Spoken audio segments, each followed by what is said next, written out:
Oi pessoal, aqui é o Rodrigo do Kitnet HQ e hoje eu estou trazendo para vocês, ilustrado por Aimee DeJong, O Senhor das Moscas, o livro do William Goldwyn, que é ilustrado pela Aimee DeJong e trazido para a gente aqui pela editora Suma, com a tradução do velho e bom Érico Assis a partir do texto do William Goldwyn. Eu vou mostrar aqui antes o livro. Aliás, uma coisa já deixando claro, assim, que eu adorei no livro, são as cores, né? E o papel, porque como as cores são muito bonitas, e eu vou pegar só as coisas mais pra frente, como as cores são muito bonitas, esse papel couché com alta gramatura, que é o que a gente tem aqui, faz, toda a diferença. Olha aqui a página de abertura do quadrinho. Né? Não sei se na câmera dá pra ver direito, mas é um papel brilhante. Normalmente eu não gosto de papel brilhante. Eu acho mais legal o papel fosco, por exemplo, aqueles do Tio Patinhas e tal. Eu curto mais o papel fosco. Mas nesse caso aqui, que é tão colorido, e um colorido tão, sei lá, vibrante, né? Ele faz toda a diferença. Aqui com verniz localizado e tal, aquela coisa, uma edição bem caprichada da editora Suma, que tem, deixa eu ver quantas páginas aqui, 350 páginas, né? Ele acaba virando um catatal desses porque a gramatura é grande, né? Lembrando que a Aimee DeJong também fez esse aqui, né? O Dias de Areia. Foi editado pela editora Nemo também, e daí neste caso com papel fosco, e daí também faz todo sentido, porque daí a gente está num ambiente diferente, um ambiente amarelo, né? Aqui nesse você está num ambiente verde da floresta ou azul do mar, né? Salvo alguns momentos de que tem um incêndio e tal, né? Mas vamos falar aqui do Senhor das Moscas. Então, O Senhor das Moscas é um livro escrito em 1954 pelo camaradinha aqui, William Goldwyn, né? Se você quiser ver o filme, eu passava esse filme para os meus alunos de Teoria do Estado, quando eu dava aula de Teoria do Estado no curso de Direito. Tem um filme de 1990 e um de 1963. O de 63 eu não sei, mas o de 90 está disponível no YouTube de graça. Ou pelo menos estava até antes da pandemia, quando eu dava essa disciplina, né? Então, é um filme que mexe com a gente, né? E um filme, um livro e tal. Então, antes de eu falar mais da história, é importante destacar que a Aimee DeJong fez uma adaptação. E assim, a adaptação dela é muito fiel ao livro, muito fiel mesmo. Né? É uma adaptação que você fala, uau, bom, ou pelo menos eu não li o livro, pensando agora, mas eu vi o filme e me parece que o gibi é mais bem adaptado, porque tem mais coisa aqui no quadrinho do que no filme, né? Tem algumas coisas assim que eu já sabia do livro, mas que agora são mais bem explicadas, né? Então, qual que é a história? Você tem um bando de crianças, né? Sendo que as mais velhas têm cerca de 12 anos, não diz a idade, mas tem mais ou menos 12 anos, as mais velhas, e daí tem as mais novas de 8, 7, 6, 5 anos, né? Que caem numa ilha deserta, sem nenhum adulto.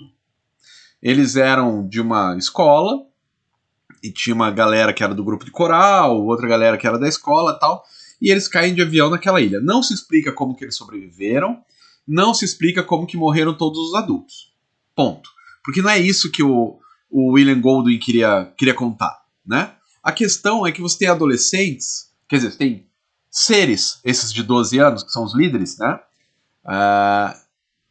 Que não são adolescentes ainda, então, mas também não são crianças completamente. Então, eles não são completamente alheios ao mundo, mas também não estão espertos ainda, né?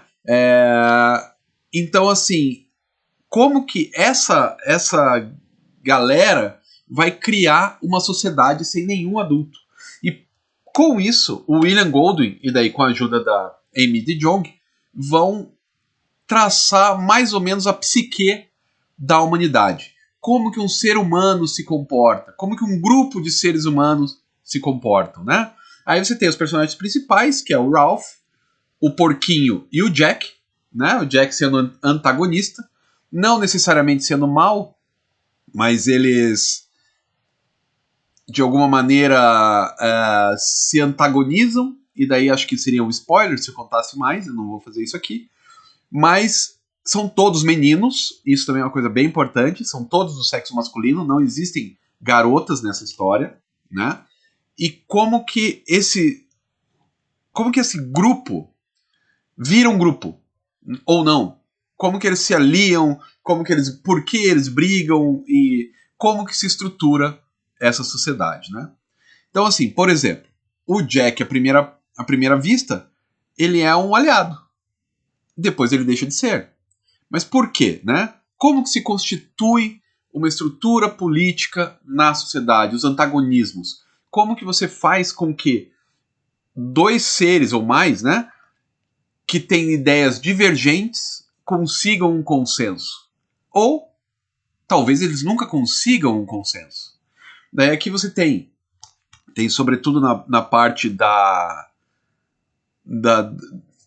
fogueira, né? Tem um esquema com a fogueira. Você percebe que algumas relações humanas algumas questões humanas são mais importantes do que as outras para alguns e menos importantes para outros.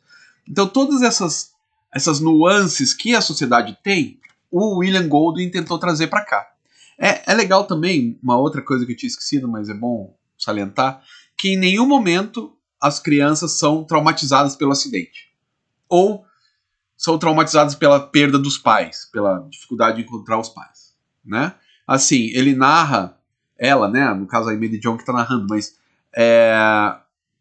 ela fala algumas questões sobre, tem o fulaninho que tá com saudade da mãe, mas é muito en passant, sabe? Não é uma coisa que realmente é trazida para a baila, né? E o acidente deles não é mostrado, né? Nem você vê o acidente.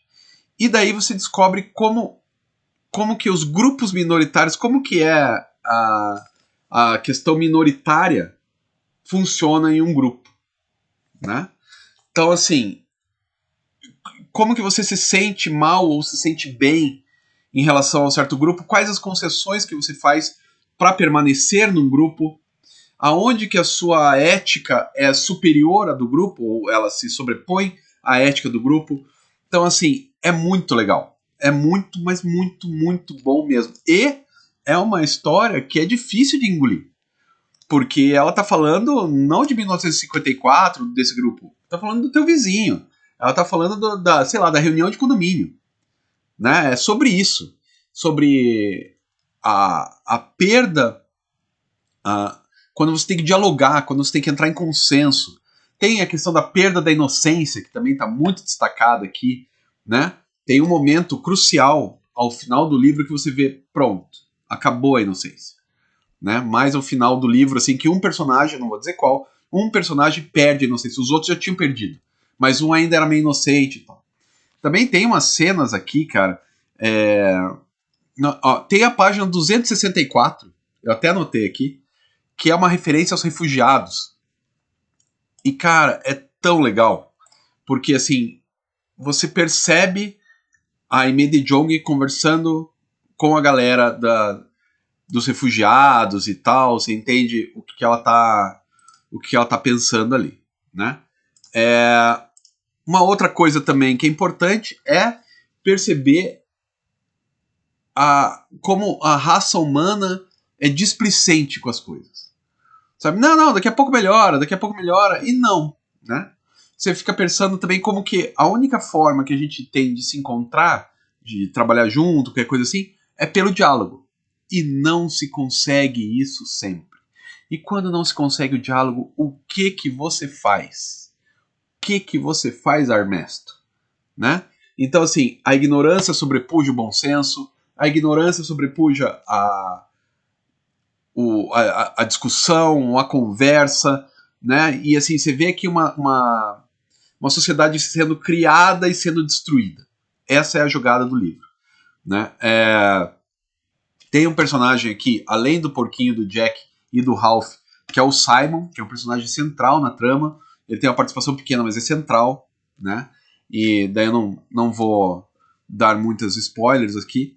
Só assim, uma coisa importante é que o Senhor das Moscas, como John Constantine me contou em uma história dele, é Beelzebub, né? Beelzebub, o demônio.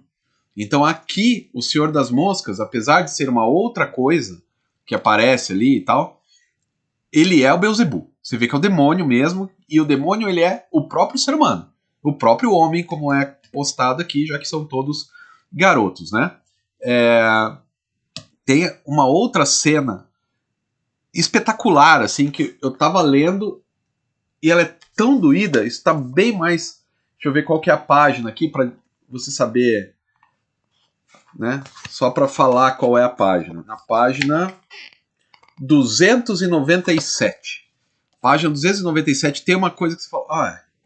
sério, eu fechei o gibi e deixei ele descansar. Faltava pouco para terminar, mas eu deixei ele descansar porque foi muito tocante. E daí, claro, que o desenho dessa mulher faz toda a diferença, né? A maneira como ela dá vida a cada um dos personagens, né? Tudo bem, são basicamente 3 grandes personagens, mais o Simon e os outros, né? Os outros são meio outros mesmo, né? Estão ali e tal, mas tem pouca relevância. O Simon já tem pouca, mas muito importante relevância, e daí você tem o Ralph, o Jack e o Porquinho, né? Esse personagem do Porquinho cara, é muito maravilhoso, é muito... E todos os personagens bem construídos, bem colocados. Assim, não é um livro de graça. Como eu disse, é um livro que está aqui desde 1954 e continua fazendo sucesso, continua tendo filme, continua... professores como eu continuam levando para a sala de aula, porque... né, sensacional. O monstro que tem aqui, cara. Um monstro. Que eu não posso dizer o que é, porque, de novo... tem muita coisa aqui que se eu falar spoiler, sabe, perde a graça. Mas o monstro, a forma como ela desenhou isso, eu imagino que no livro deva ser um pouco mais desafiador para a imaginação, né? Porque no livro sem figuras, você vai lendo e vai imaginando. Aqui tá explícito. E nesse esquema explícito, ela fez de um jeito o monstro que, porra, muito verossímil, né? Muito verossímil mesmo. Então, assim, é uma história que vale... É um livro, né? Que vale cada centavo. Nossa, a forma que ela desenha é maravilhosa. Olha essa cena aqui. Que tem outras cenas que são mais legais, mas são momentos-chave da história. Eu não vou mostrar para vocês. Mas olha, sinceramente, a editora Suma aí fez uma ótima de trazer para cá. Olha isso aqui. Olha o Simon aqui. Olha que beleza isso.